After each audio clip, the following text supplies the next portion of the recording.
ही मोठ्या प्रमाणातली आहे. विजयाचं गणित हे सोप्या प्रमाणातला दिसून येतं. तरीसुद्धा विरोधी पक्षाकडनं उमेदवार का उभा करण्यात आला, काय म्हणजे आपलं काय सांगा? काय आपला दिवा विझतोय की काय या भीतीने? राष्ट्रवादीचे करमाळ्याचे आमदार देखील संपर्कात आहेत.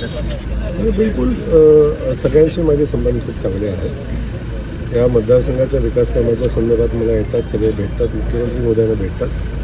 त्यामुळं त्यांचे आमचे खूप चांगले संबंध. निवडणुकीत सोबत असतील.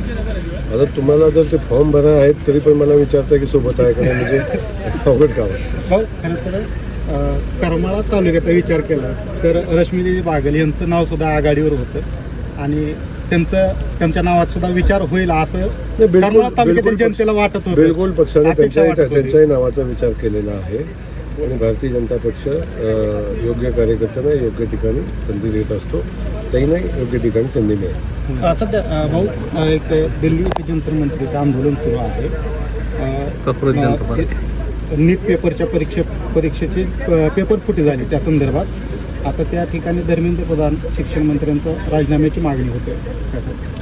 ते आंदोलन विद्यार्थ्यांनी उभं केलेलं आहे, पण त्याच्या पाठीमागं ज्या शक्ती आहेत त्या बेचैन झालेल्या शक्ती आहेत की ज्या आपण पाहतो की राजकारणामध्ये अस्तित्व गमावलेले, अस्तित्व शोधणारे किमान या माध्यमातून काय शोधता येते का, या माध्यमातून पुन्हा इस्टॅब्लिश होता येते का, याचा ते प्रयत्न करतायत. पण मला वाटतं त्यात यश येणार. सावंत गटाची काय भूमिका तुम्ही? सावंत फॅमिलीने मला शब्द दिलेला आहे की ते राजाभाऊंच्या पाठीशी असतील. बस परत आहे.